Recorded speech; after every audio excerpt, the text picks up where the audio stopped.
the 13th of February 2023. We are going to do our live again, and today we are on the book of Genesis. Just as a reminder, we are reading from the Holy Bible, the King James Version, the old one that has more than you know. And chapter 3 of Genesis is the part where, like, the atheists have a hard time getting around with, and it is about where they just think like, okay, there was a speaking snake with a naked woman and a naked man, and the snake talked the woman into eating a fruit that messed up everything, and this is why the world is the way it is. And with that explanation, the atheists give themselves the right not to believe in these crazy stories, rightly so.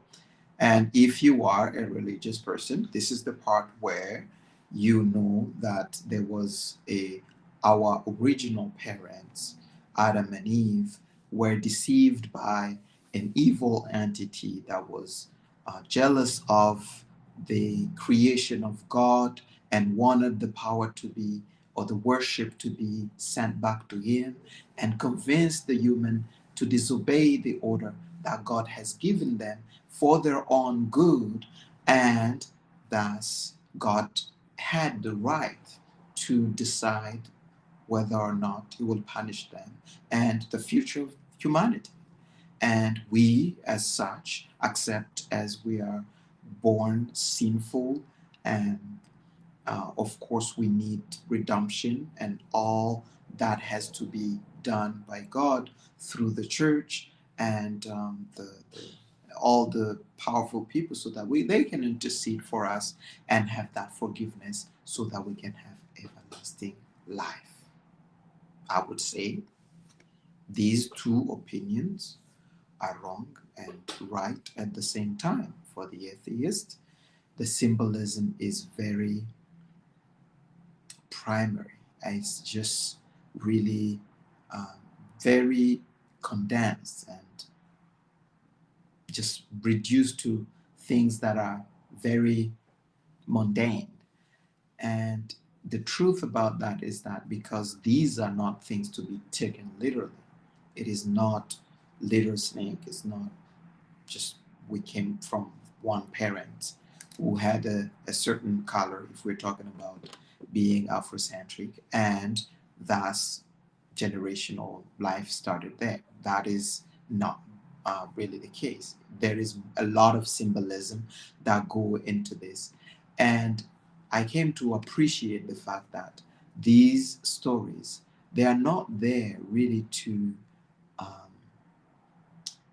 to replace science or the evolution of things, but more to expand our intuition so that we can see things differently. And once you expand that intuition, and if you have a level of consciousness, that spirit, as they say, you're able to see things differently. And I have been able to see these things differently, and that's what I'm sharing. And let's start with that. Now the serpent was more subtle than any beast in the field which the Lord God had made. The serpent, there are concepts that are now introduced. We spoke about the man, the woman, we spoke about God, the animals, and the creation, everything else, right? This is where we are from chapter 1 to chapter 2. And now there are some other concepts that are being introduced. The serpent, which is the devil. And there is other concepts like the seed, which is procreation. And there are concepts like, I'll say, those are the two entities that kind of get into the story so far. Beside the man, the woman, God, we have now three other entities, I mean, two seeds and the devil. So the serpent was the more subtle, and the serpent is the one that came with this uh, trickery to ask the woman, has God said that of all fruit you should not eat? And the woman said, no, God didn't say anything of that. He said, of the tree that is in the middle, we should not eat. And the devil says, I'll say, the serpent says, no, you will not die for sure, but you will be expanded. You'll be like God. Let's stop there. One, the subtlety of the serpent. And the serpent, let's just take our emotion and our preconceived ideas out of this. The serpent is subtle. That subtlety is very important, and we have to come back at that. But the devil, what he makes as a claim here is like, death does not exist. You will just change. And it is interesting because after, modern science, we know that a lot of things, the energy, if we consider everything as energy does not die. It just changes form. And this is the claim that the devil is bringing. Was it true? I would say there is some truth to it, that you will not surely die. Maybe the computer, the body will die, but we know that life is not this body or the breathing. Life is consciousness. And when you understand that, he says that you will not die. This is alarming. Whether he's right or not, we will get to that. But the subtlety of it is a very powerful thing, because it kind of gives the definition of who is the devil. And if you look, the devil is that individual or entity that comes into your home. The Garden of Eden, we said that was the proximal way to start for Adam and Eve. Comes into your home, comes into your land, subtly offers you something that you are interested in, but the intent for doing so is really to take what is rightly yours. I will repeat again. The devil definition is that person who comes with gifts of knowledge, of expansion of your consciousness, but behind, they are there to get what is yours. You start to understand that it is easy to mistake gifts of knowledge with a genuine interest in the betterment of a people. And we can relate to that as African, right? I went to school to a church university, and I believe that if that structure was not around, it would be difficult for someone like me, from my upbringing and my humble beginning, will be wherever I am now, which is better than, I would say, most people who had been dealt the same cards that I had when I was born. Now, it was good, and I would imagine that it was even more uh, appealing to our ancestors when certain teachings were introduced to them as something that will expand their consciousness, as something that will give them everlasting life. While in reality, these entities were coming to take their lands, they're coming to take their women.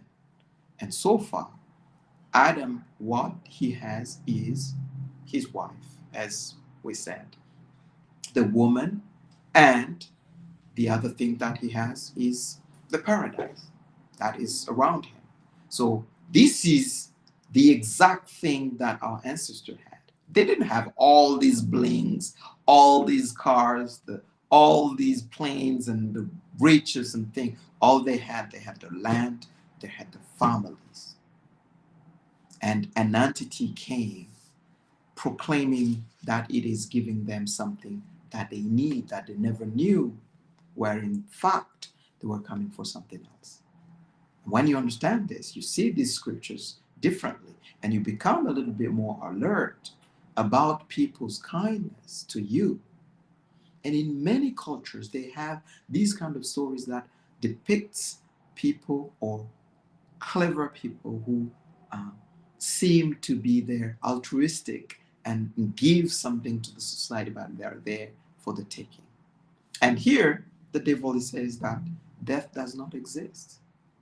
That's liberating.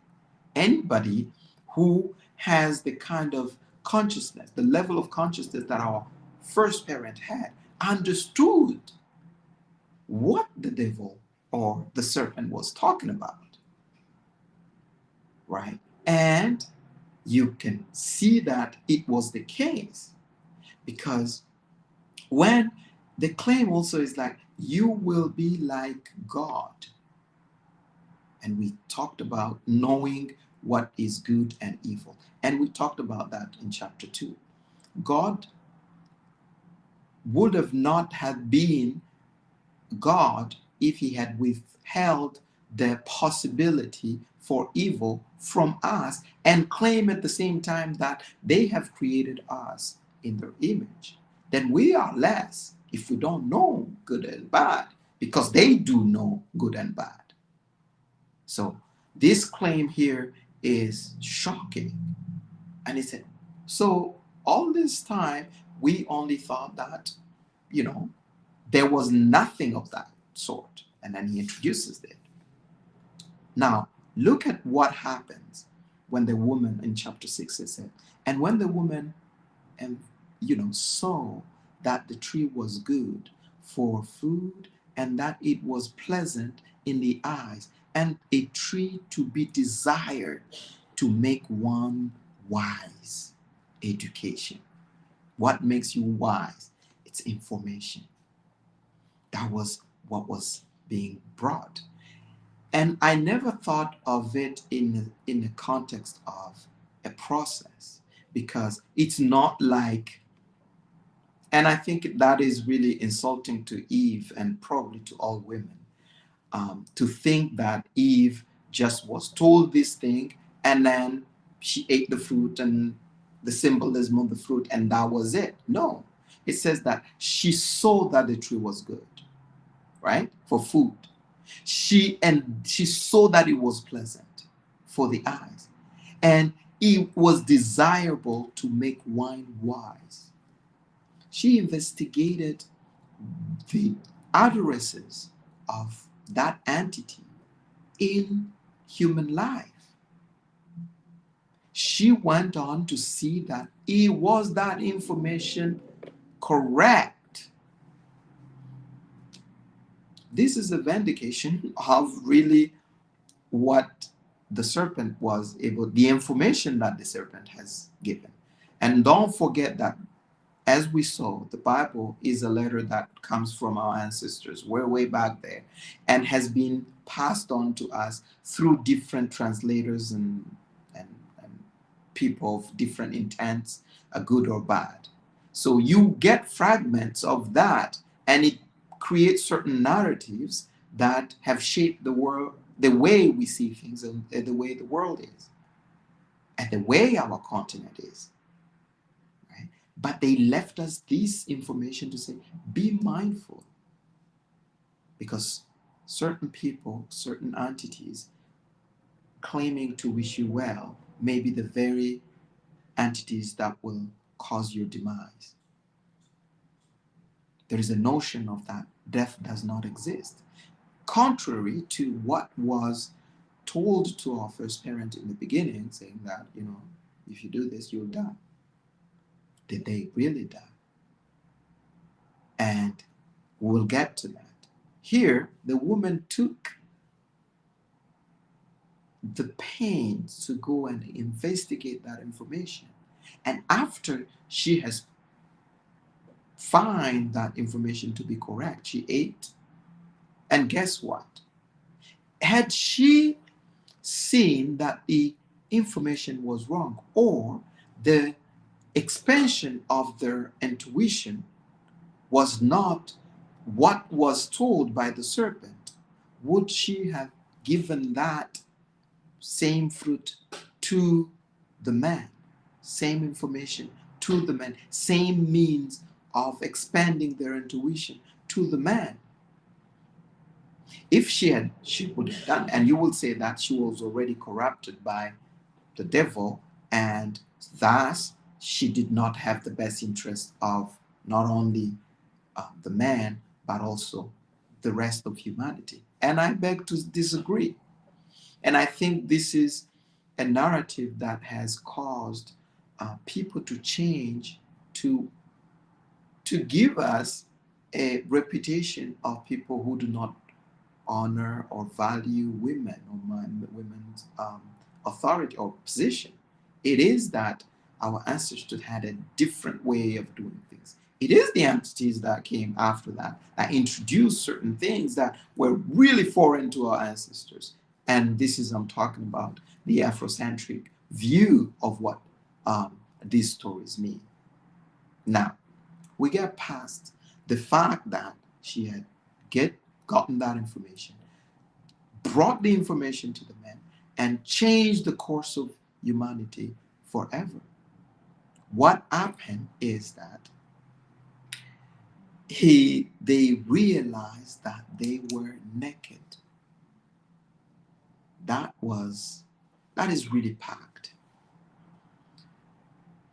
The access to information of good and evil will make you realize that you are naked. And this nakedness does not have to be taken literally as, not having clothes. It is being vulnerable. It is being able to realize that there is a hierarchy and you are not at the top of the food chain, because when God had created everything, it was good and made Adam feel like he was the top G. But then this information comes to make him realize that I am nothing. I am actually naked, vulnerable, susceptible to any kind of thing that they can intuitively imagine based on accessing that information.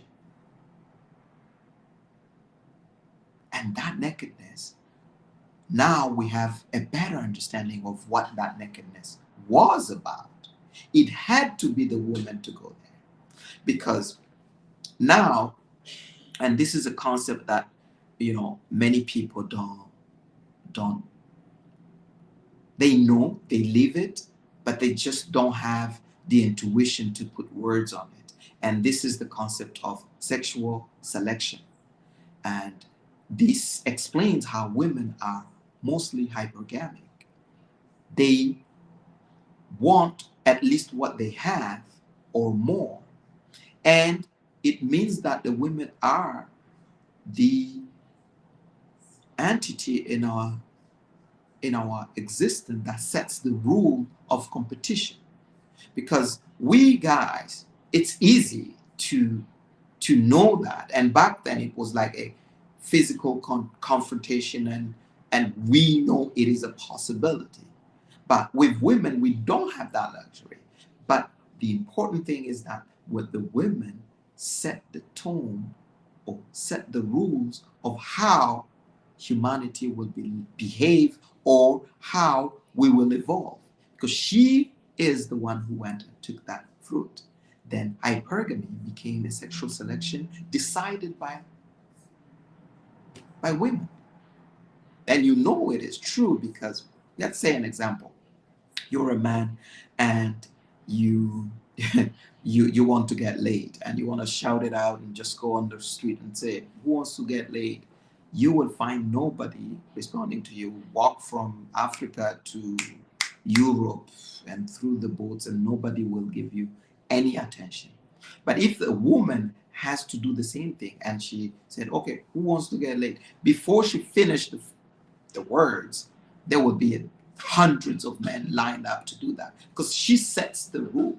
They pretty much control that aspect that makes humanity evolve, because now you understand that bad is worst and good is better.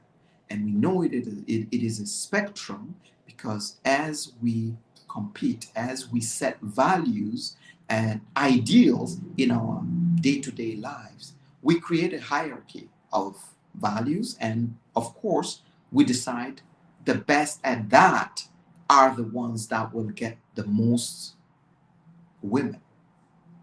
Not everyone will play at the, let's say, and I don't want to give the example of the NBA because it's just kind of encouraging the derailment of energy and power in the African community to things that distract, that are just entertaining. Not that it is bad. I respect um, art, but I digress by going through that one. But it's to say that women decide the rules for competition. They decide which man has the right to propagate its genetic material into the future. Nobody else has that control unless they are violent or rapists, which is not the societies that our first parents or our ancestors were running. These were sophisticated civilizations, despite people claiming otherwise. All right.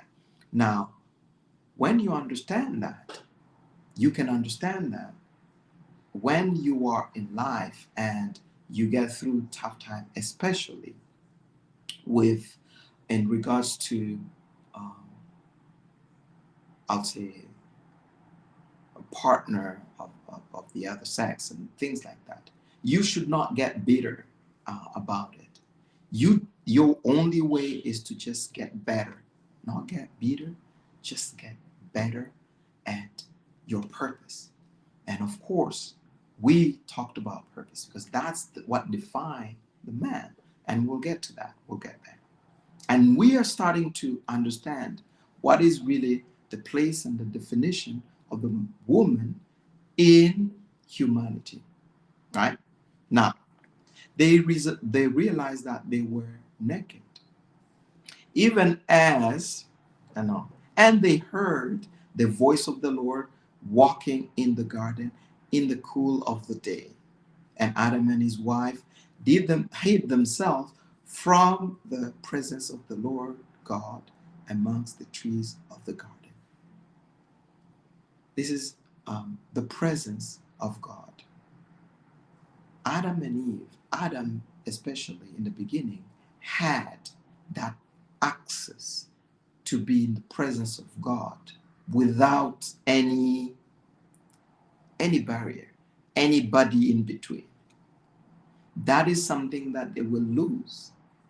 And they will lose because, the woman has made a decision that um, unfortunately has changed the course of humanity, not in her favor, so to speak, because as we go, you will see the punishment that they got. So they were naked, they were vulnerable, and they looked to put on some sort of protection around them, right? Because the, the, in chapter 7, in verse 7, it says, they sewed fig leaves together and made themselves aprons. It was not aprons. It was not fig leaf. You will see that in pictures and things. No. Perfect individual. It was some sort of defense mechanism that they will put around them. And we know that clothing can, even in medieval Europe, if we consider that medieval, the kind of armors that they were putting together was really very proximal. It was on the body. And that was something that they could have done intuitively once they understood that they were less than what they thought they were.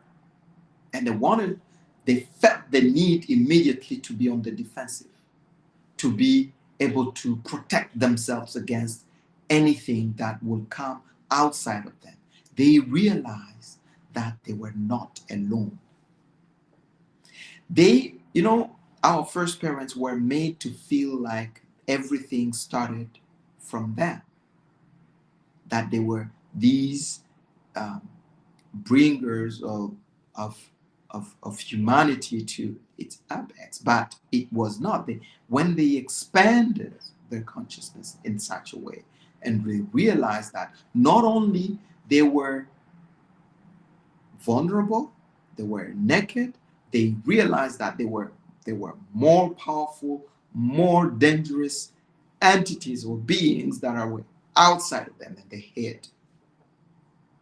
Of course, they were not hiding from God because they knew it was the ultimate.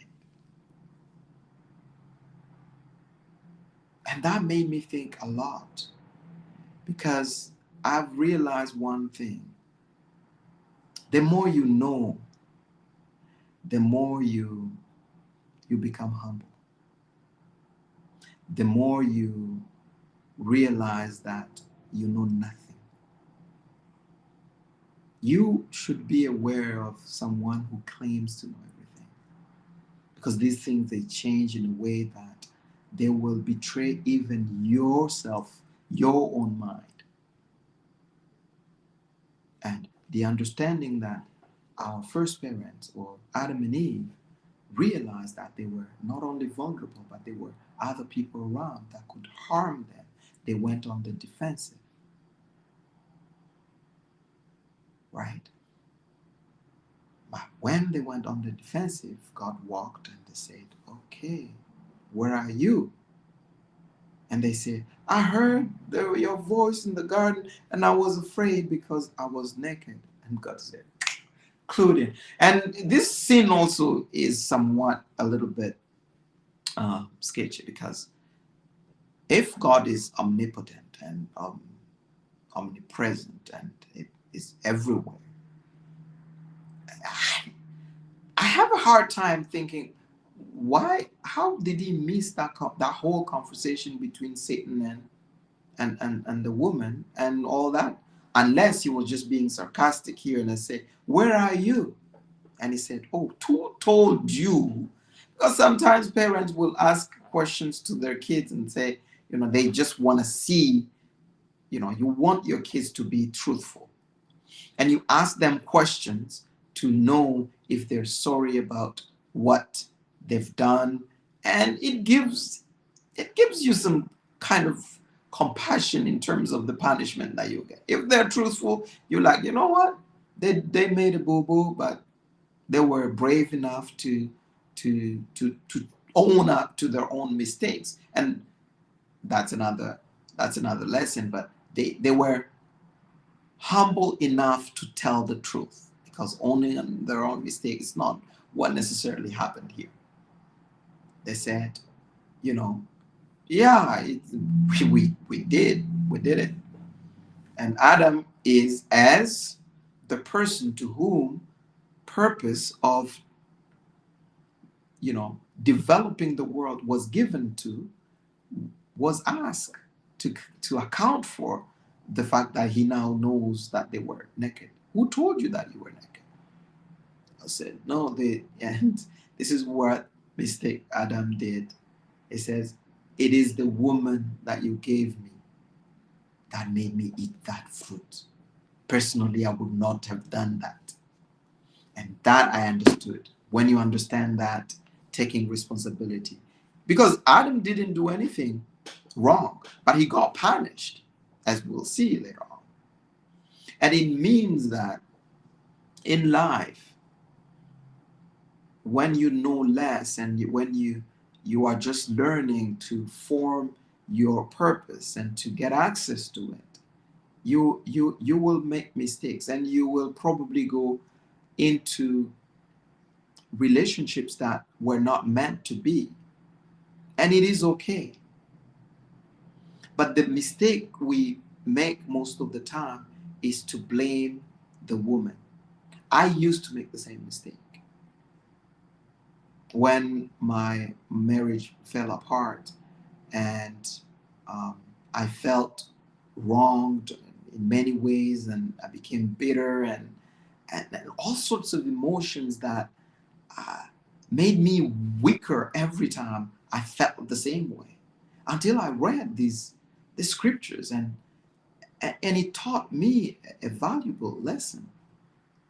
If you are the head of the family, or the person who has been given the responsibility to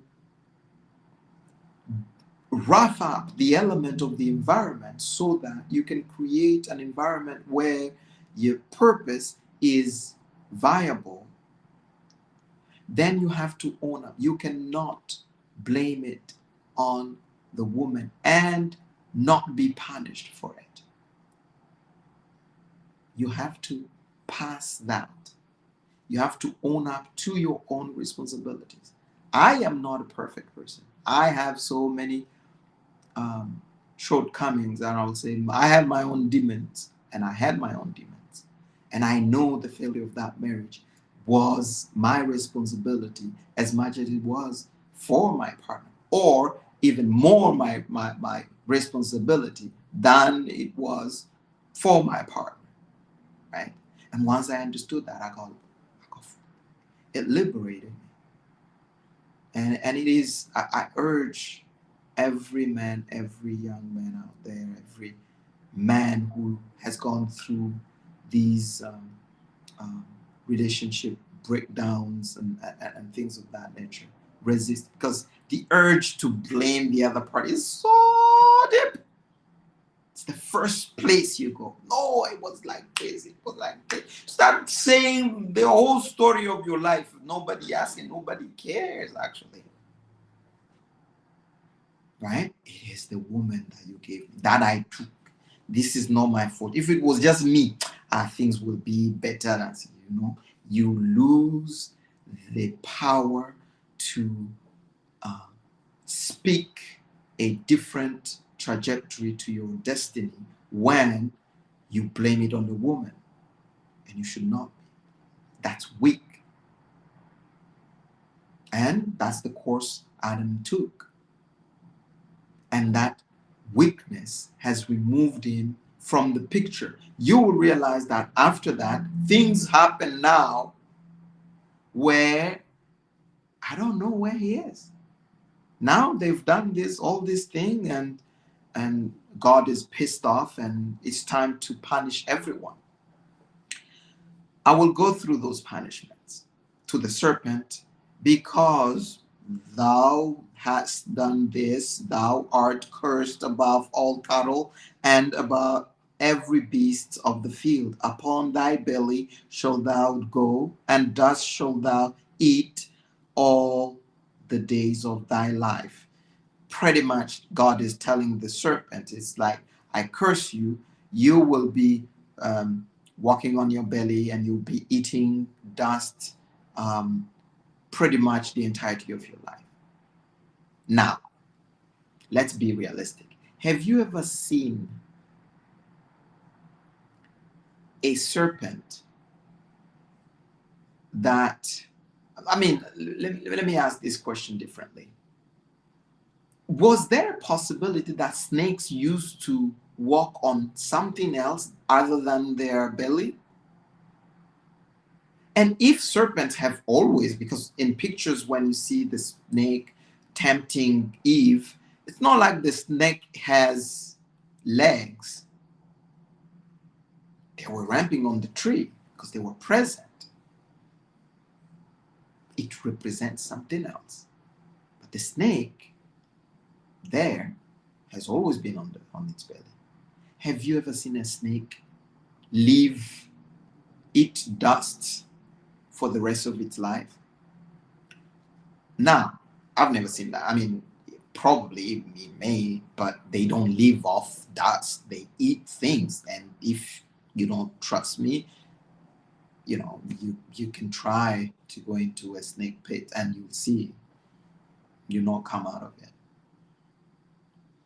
So now it makes that this punishment against Satan or the snake does not make sense whatsoever, because they eat people, they eat animal, they eat other things, unless you consider, as we saw there, that dust was what the man was carved out of. But regardless, it could have said you will eat man, and probably they did, and this is what happened. But that did not make sense, and I invite you to read into it a little bit more with proper guidance and proper, spiritual adjustment, so that you can find what is in there. To me, this is something that it's out of place. It's just like certain words, certain passages that just pop up out of nowhere, and you say, "What is this?" It does, in the context of the story, it doesn't make sense. In our life today, it doesn't make sense. So I'll move on to that. But the next part of the the the curse is more interesting, and it says, "And I will put enmity between thy three and the woman, and between thy seed and her seed. It shall bruise thy head, and thou shalt bruise thy heel." Okay, this is profound, and this is really worth understanding more carefully. Now, because it says here that now that you have done this, I will put enmity between you, the snake, and the woman, because it seems like there was an affinity between the snake and the woman, right? And if you look at the second part, it says, "And I'll put enmity between your seed and her seed," meaning that the snake might have had some sort of encounter with the woman that involved the creation of a new seed, a child. And this gives credit to people who think that the original sin, or the what has happened between the serpent and Eve, was that there was sexual intercourse, and a seed was emitted that created a child. But Adam had already been with Eve, so probably that also they, and generally she will carry Adam's seed. But you see here, they are not talking about Adam's seed, they're talking about her seed. The child that they've made with Adam was her child. The child that they've made with the serpent was the serpent's child. See? We're getting somewhere. And when you understand that, it really mesh with the sexual selection, because Eve was able to put the serpent on a pedestal compared to Adam. And Adam had to drink that to eat that fruit and access that information to know exactly what has happened. And he realized that it was true. They were less than what they've been told. And Adam, by eating that fruit, has voluntarily submit himself to participating in the game of sexual selection. And that's why we should not really we should not whine about that, because we chose. Any choice you make to be with a woman, it is your choice, regardless of who influenced you or pushed you to this. That's childish explanation to your own actions. So the woman has cheated on Adam with the serpent. And some tells, oh no, they didn't. We have to define cheating, what it means. Because for us, men, it's different. We cheat when there is actual sexual intercourse or sexual activity. But for women, it's different. The moment a woman gives precedence to the counsel and attention of another man over her man, she has cheated. It doesn't, you may be with your woman thinking that, she never went out, she never had sex with anybody, but she's cheating on you because she's always on social media chatting with other men.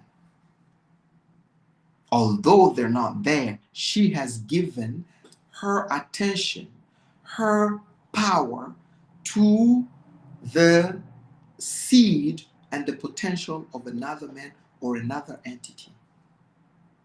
That's why when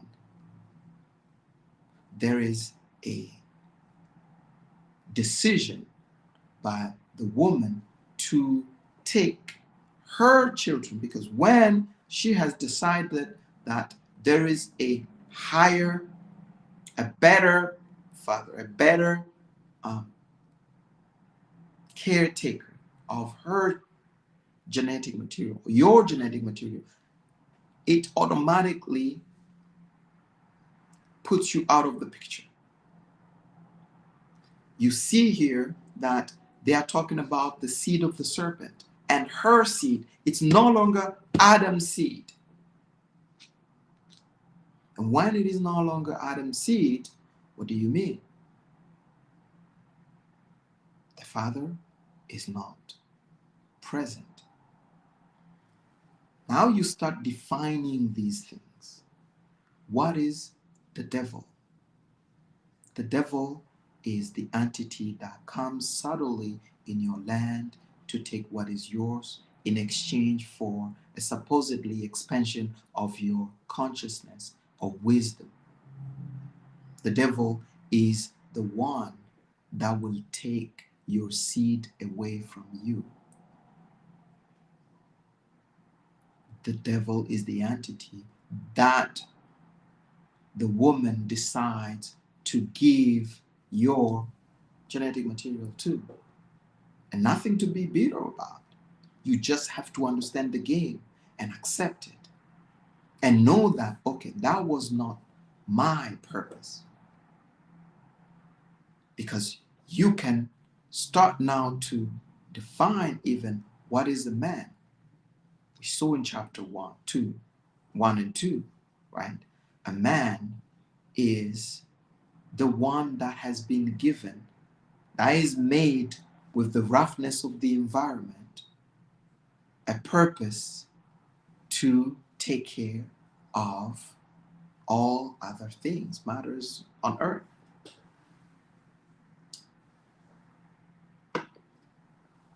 You can actually say that a man without a purpose is a boy. And it's not to claim that I have my own figured it out. It's a journey. But unless you have it, things become very difficult. And you see the battles, the issues we have in Africa. It's not about corruption, leaders, and all that kind of thing. Those leaders will die one day or another. The issue is that the next generations, just like our generation, have never learned how to craft and access our own purpose. And that was done on purpose. Because we are some of the toughest genetic material in terms of human beings out there. We know that all of us have some sort of interaction with the sun, or the sun affects us one way or another. And if the sun was to burn everybody else, everybody on earth, we will be the last one to be burnt. That means something. And that means a certain threat in terms of hierarchy of what the woman has created. And that means that a lot of other entities, male of other places, entities, will take measures to protect themselves because they know there are people out there that are better, and there will always be someone better, richer, stronger than you. When you understand these kind of things, you start to understand that we have a bigger problem than the problem that they're telling us in Africa. It's not about our leaders. The leaders came from our families. I could be a leader. You could be a leader. And we'll do exactly the same thing, because once you get in there, there are realities that none of us know. We think that we still own the land or the women. They're gone. This entity came subtly and took our land. They took our women. They took our children. And we're here, still battling to be better than the other because we wear this, we have that, and thing. And that is our own demise, thinking that we're smarter. Right? And of course, it is a curse. It is a curse that there was now a battle between the next generations that were made by Adam, who is no longer in the picture, and the next generation that were made by the serpent. And what is that battle? It comes in chapter 4, which will be on Wednesday. But staying on the curses now, we are done with the serpent. We go on to the woman, and the woman is said, I will greatly multiply thy sorrow and thy conception. In sorrow thou shalt bring forth children, and thy desire shall be to thy husband, and he shall rule over thee. See, the first part, you will give birth in pain and think. I would say if they are the first parents, there is no frame of reference to know that it was less painful before the first kid was born. It was painful, and it is painful until now. And we know that there are drugs that mitigate that pain while giving birth, right? So it is totally possible in our lifetime to have a painless childbirth for the woman. And that curse really doesn't stand too much, because it's if we can get that after these number of years, chances are we will get better at it, and we will have drugs that will just dissipate that. But the other part is where it's a little tricky.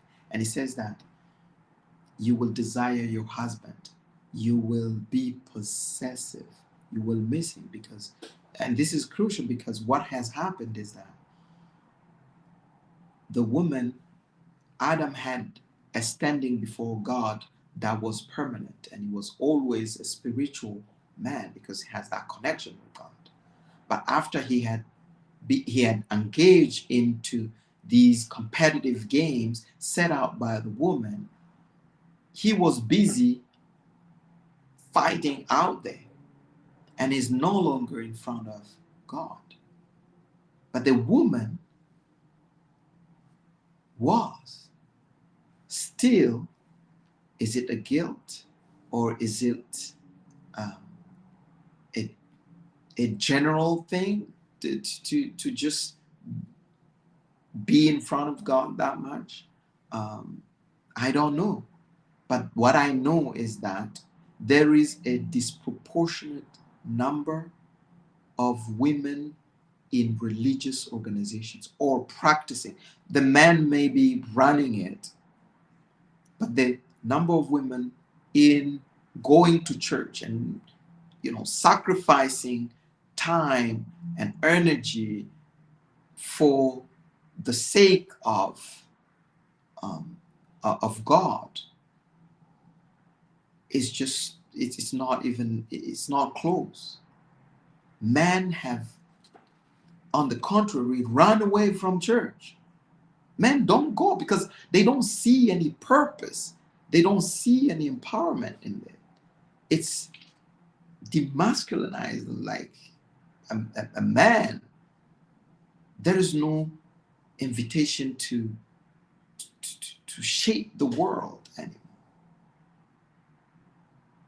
And this is why. Because the woman wants to bring the man back to God. And you will see that religious women, they're some of the most possessive women because they subconsciously project their faithfulness to and the devotion to one God to the devotion that the man should have for one woman. And it doesn't matter. There is a disconnect because once a man is competing and is successful in this competition and he makes all sorts of money, other women want that same man. And it becomes very difficult for this man to be monogamous. And of course, if they have so much to do, they need so many protections for those miniature purposes that they have. Right? And you can see that most men that are spiritual, genuinely spiritual, they tend to be so for a certain period of time, and if they're successful, you will hear it's a matter of time before a scandal starts. It's funny.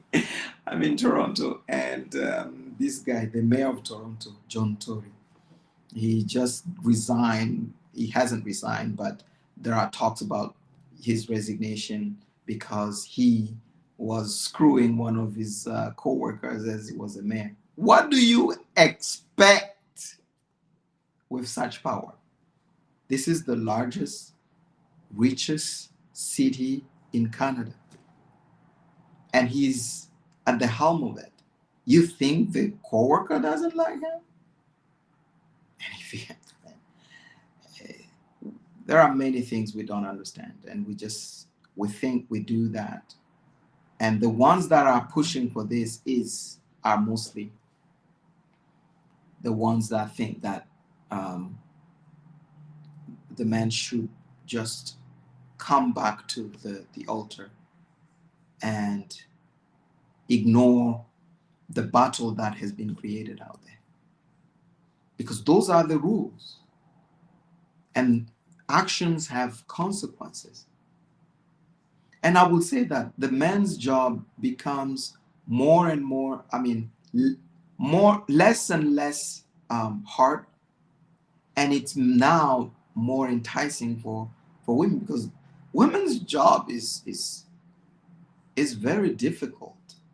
I don't know how they do it. It's very difficult. Now, you can define it. You can say, okay, what is a girl? What is a woman? A woman is the entity that has a potential to be a wife, a concubine, or an independent. Those are the three spaces that a woman occupies. When she is a wife, She is the entity and the spirit that incubate, nurture, protects the purpose of and potential of the purpose of a man. Tell me how easy that would be. That's why you see many women doing their own shit, because they realize, oh, man have it easy. We can just forge our own purposes and work toward it. But there will be a breakdown of society if those rules are not respected. That's the thing. There is a consequence. There is a consequence in doing so. I mean, the data is out there. For example, and I'm not saying that women should not be educated. Once you improve women's education, the birth rate goes down, sometimes below replacement, because that act gives them the illusion that they can take command in roughing up with the element of the environment to curve, to make the world the way they see it, which could be better, but those are not the roles, right? Those are not the role. The role is more difficult, is to see that potential, because they say he who find a good wife find a good thing. And it is true, because being wife does not mean that you're married. Being wife is being able to nurture, incubate, protect spiritually the potential purpose of a man that you see your own purpose aligned with. A bunch of us just really are with other people's wives, other people's women, or other people's husband. And this is why I think that slavery was one of the biggest tragedies in our lifetime. Well, it's not our lifetime, it's our ancestors. Because whoever is left, imagine they took some of the strongest genetic material of Africa, shipped them across the Atlantic, stayed there with repression in even trying to make an autonomous self-determination, which should not be the case since you are considered as an animal. But then you see it's been decoupled, and who knows? Who knows who's what? You know, other races, they've been moved around, but most of the time there is a certain relatedness to the people that you move with because it's voluntary. But in our case, it was different. You go, and then you're there, you find someone from I don't know where, and the things that really make your purpose are very proximal. They are related to your land. They're related to where your ancestors' spirits are moving. And when you disconnect people from that, they go in separate ways and they find whoever they find. And no wonder why we run into each other's without knowing our purposes and not even having a chance to forge that purpose, to understand that purpose. That becomes a little bit more difficult, right? Now, that's the curse of the woman. And the woman will always want a man to be monogamous. They'll try. It is there. When you see it right now, all these movements and harassing men for exercising those options, as the someone would say, it is an attempt. not only to bring them back to God, but also it's a curse. Things are like that. And it takes a lot of work, like more work than just the coercive pull of a man into the hands of God. Because all those places of worship now have become places where worse is happening, and they become like instruments of the demise of our continent of Africa. I always say this, right? In Africa, we have a lot of problems and enemies and dangers, and we can talk about um, other people, other races who are exploiting our land and things like that. But really, I think we have to look very proximally and we look ourselves. And I would say like the biggest enemies are we people from the diaspora. Then there are people who works for NGOs. And NGOs include people who are in churches. Those are the biggest enemies that our continent has. It's not to deny um, their importance in giving us a sort of order in our societies, because if they were not there, some people that think that we will go into a state of primitive being and hunters and gatherer and things like that. But I beg to differ. Okay, that's another subject. So now to Adam. Unto Adam he said, because thy hearkened into the voice of the woman and you ate the fruit, so you will eat. And then he said, thou shalt not eat of it, right? I commanded not to eat, thou you should not eat. Cursed is the ground for thy sake. In sorrow shalt thou eat of it all the days of their life. The serpent will eat dust. The ground was cursed. So even the food that the serpent will have was double. So a serpent got a shorthand here, God double cursed.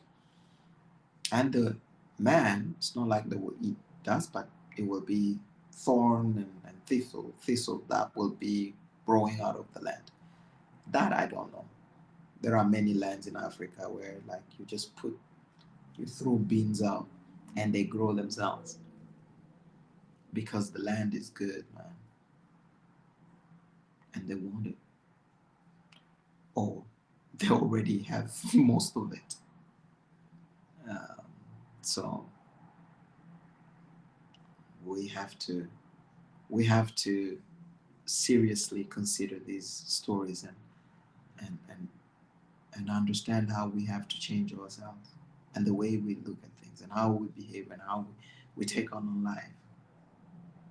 So the land is cursed, and the ground is where Adam came from. He was made from the dust of the ground, as we saw. And now the ground is cursed. Everything that he is supposed to take care of, because all the animals, everything was made from the ground, and the ground was cursed. Everything that he was supposed to take care of was cursed. That is tough, and it is tough for all of us. And we can think of that in a very Afro-centric way, in a sense that, you know, our lands are blessed, except certain parts, whether it's man-made or just by accident. But our lands are blessed. That curse didn't touch our part of the land. Certain other parts, man, was cold, it was cursed, and everything got killed there. Can you imagine? It's in Africa and other parts where we go see all these animals and things. But many other parts, I mean, certain part of the world, they've killed almost everything. And the land was bad. It's bad. But how do they not have anything, but they have everything? It's because the claim is that it is not the land that provides the wealth or the prosperity or the blessing. It is the man who follows God's admonition that will create them, including acting like the serpent and go take someone else's what it is theirs. Isn't it something?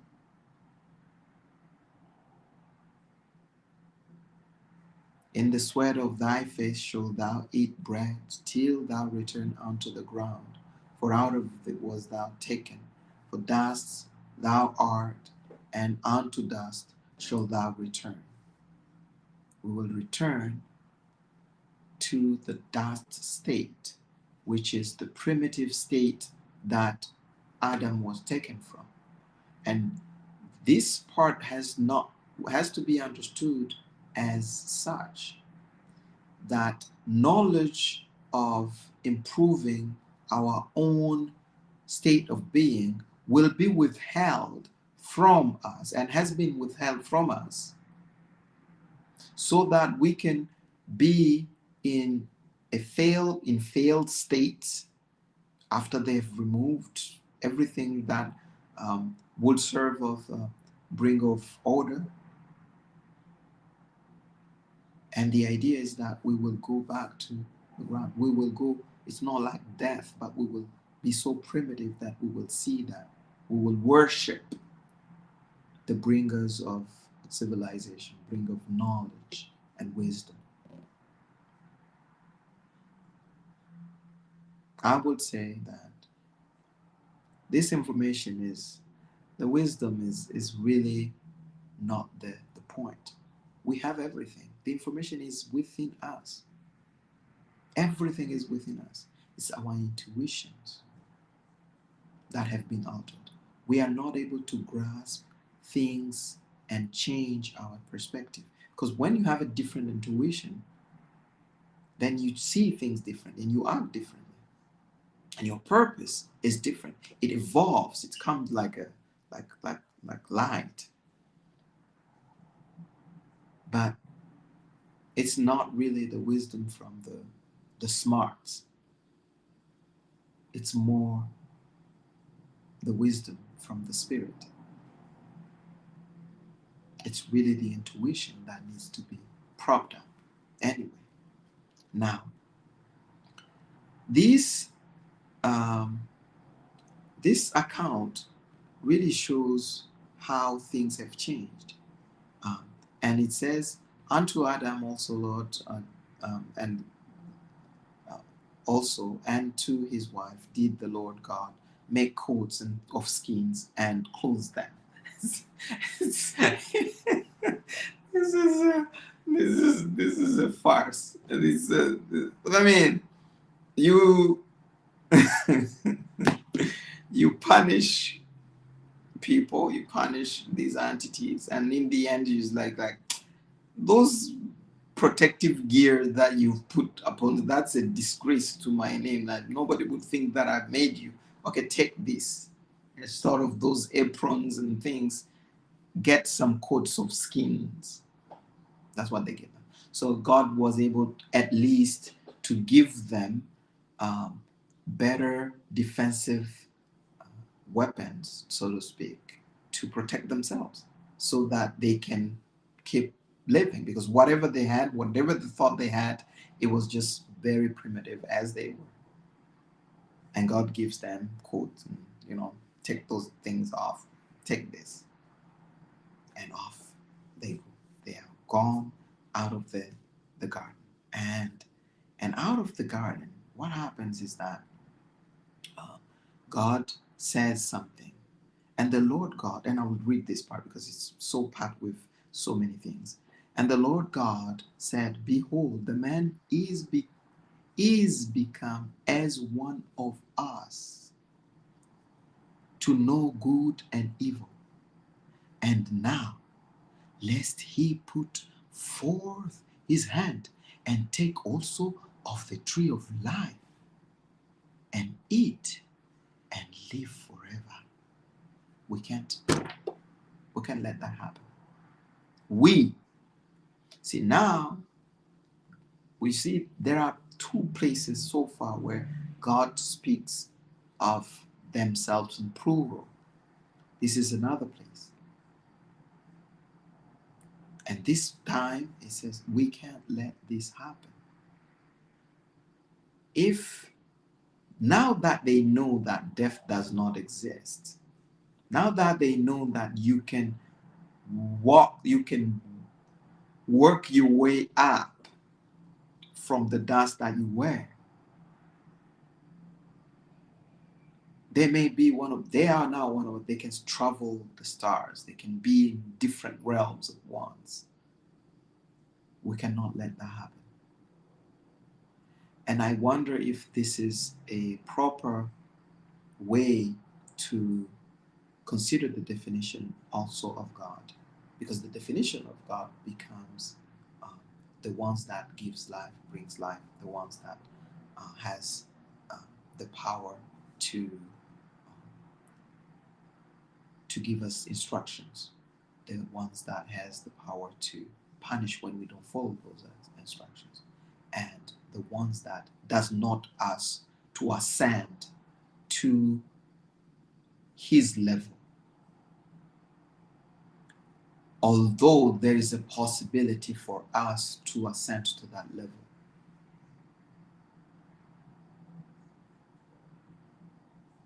And you get confused now, and you're like, who's God and who's Satan, who's the serpent, who's right here, who's in on our camp? Is it God or is it the serpent? Why all of a sudden this becomes an issue? Because they put two trees in there. They said not to eat just one. We were accessing the tree of life. All of a sudden we can't do both.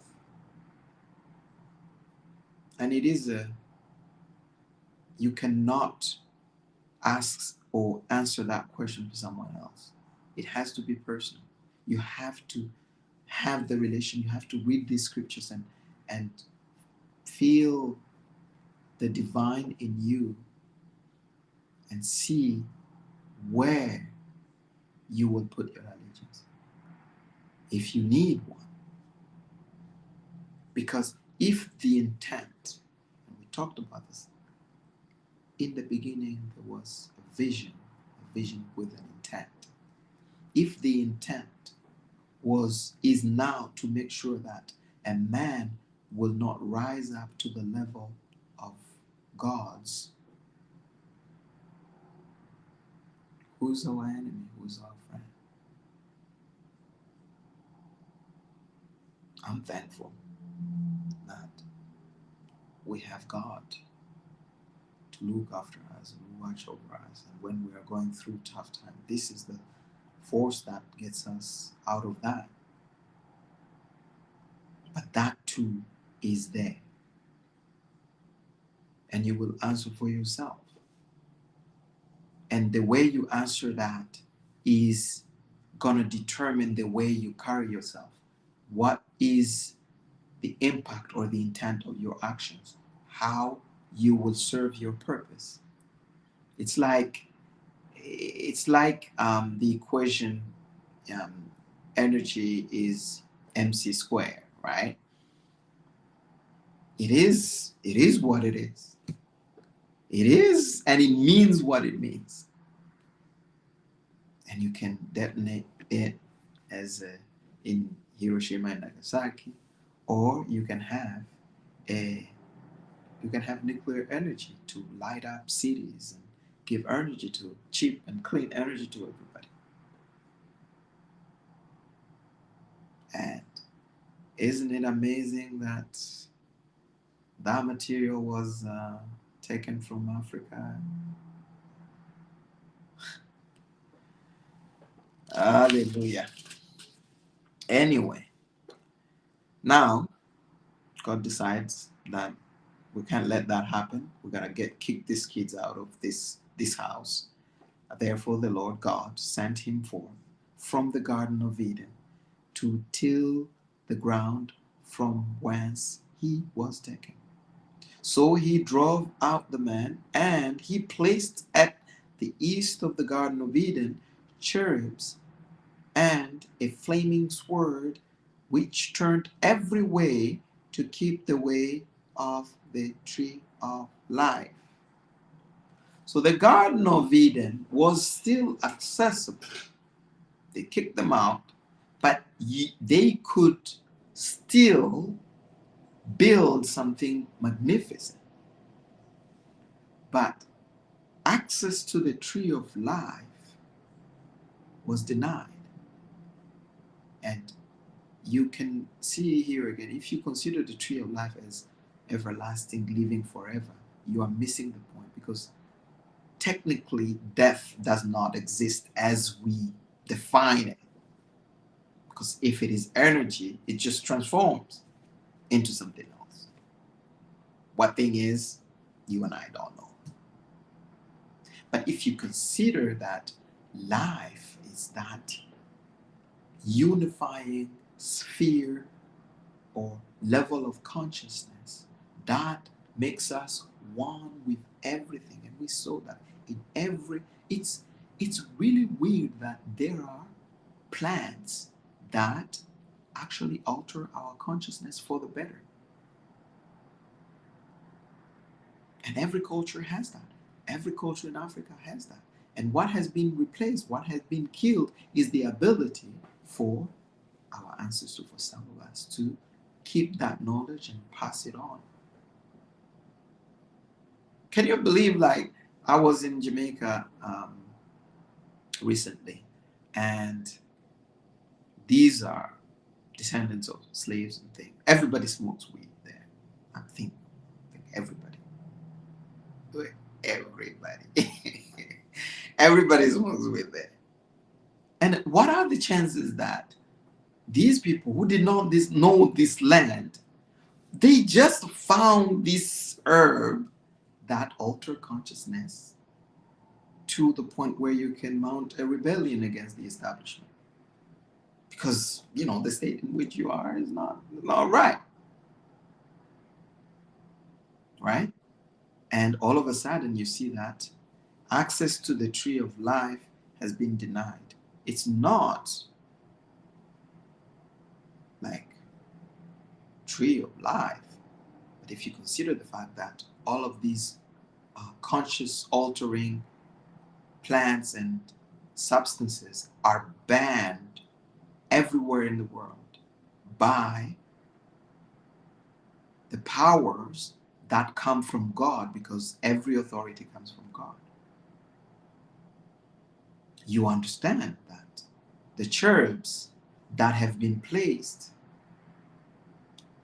to guard us from accessing, from the building the Garden of Eden, are the very people that make or enforce the illegal consumption, safe consumption.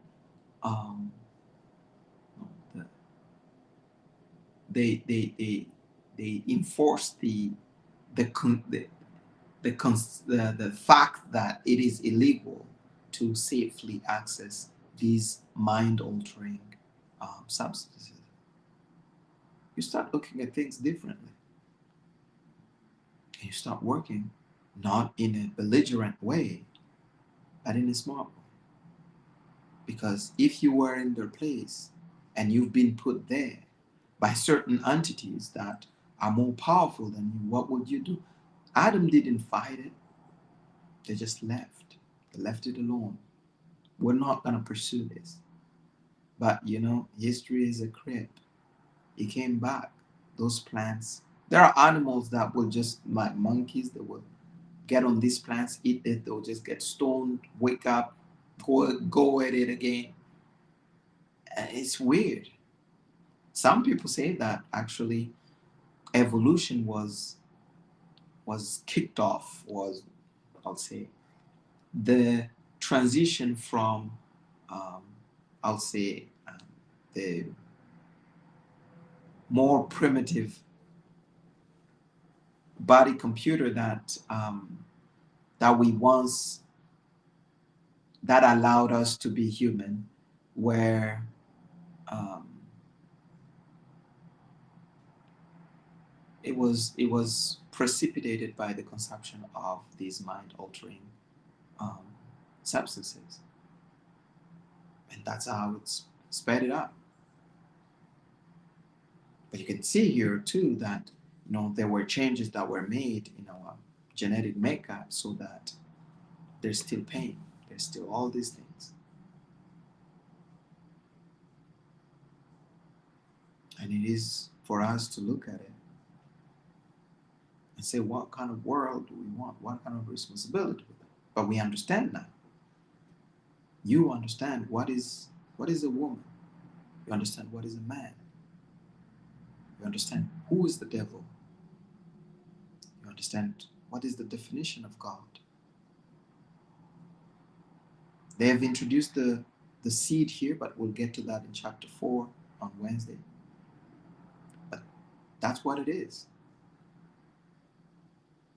And hopefully these definitions will expand your intuition just like mine was expanded, and will force you to let go of certain things that are not really in your place to change. You play your role. If you're a man, you play your role as a man. If you're a woman, you play your role as a woman. If you are a concubine, you play your role as a concubine. If you are a wife, you play your role as a wife. If you are independent, you play your role as an independent. Recently, I was picking up a few people from church, and these two girls behind were just discussing, and they were talking about one thing I don't understand is why God did allow like Abraham's wife or Abraham to have intercourse with these other women like the servants of Abraham, and think that's not good. Now I am struggling with that. And I said, girl, let me explain something to you.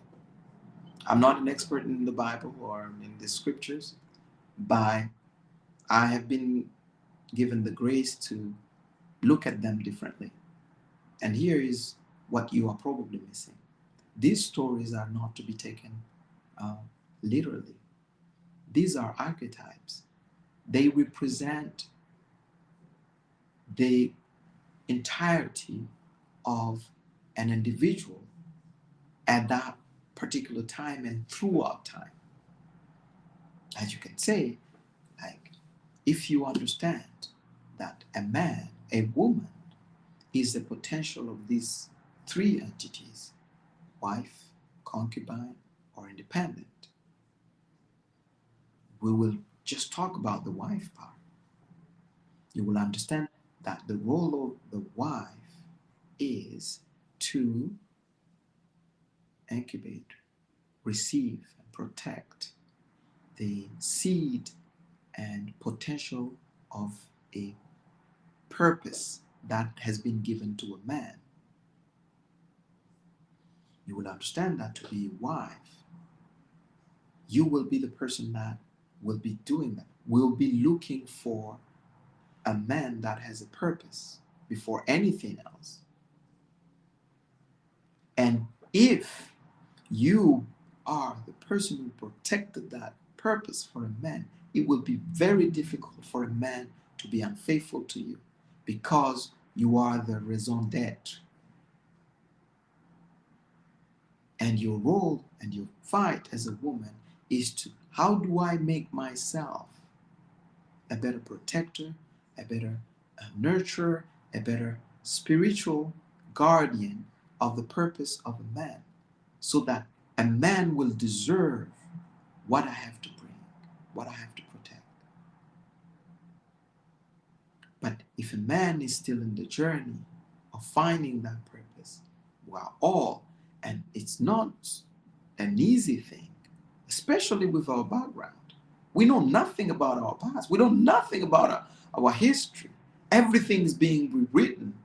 Chat GPT recently, I chatted GPT to ask some of the solutions for African problems. This chat GPT came up and said, oh, the issue of Africa has to be approached with the involvement of multiple stakeholders around the world. I was like, what? What about the issues of Europe? What about the issues of Russia? What about the issues of, I don't know where? It has to involve multiple stakeholders from around the world. In what capacity and with what power? And I'm ranting here, but that is one of the dangers that I saw in this artificial intelligence, because it's being fed information that are now considered to be true, and you cannot change that. It will not respond, you will not access to certain things if you disagree, because it's fed by that information. And once information is static and is that, it's fossilized, then we lose track of our past completely. Because now there are many information that are coming now, dug up from the ground and giving us new light as to what it is. But if we have an artificial intelligence that command everything, that with our banking, our eating, our transportation, and all that kind of thing, we become like machines. It's worse than being a slave. You will have the luxury of having your lights turning when you just slap your fingers, but the trade-offs are immense, man. It's crazy, and it's not to be against a technology or innovation, but these things, especially us as Africans, we are not ready for this thing. This entity is gonna give us the wisdom that will take away our lands, our women, our children, our future.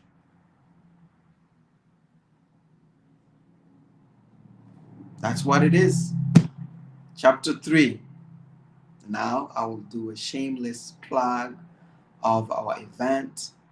It is called Asset Allocation. We talk about reducing the wealth gap between um, um, people of African descent and other racial groups in North America. It is on Thursday at 2 p.m. The link is below. Just click on that, register for the seminar, and we'll see you there. Thank you very much, and talk to you soon again. Bye-bye.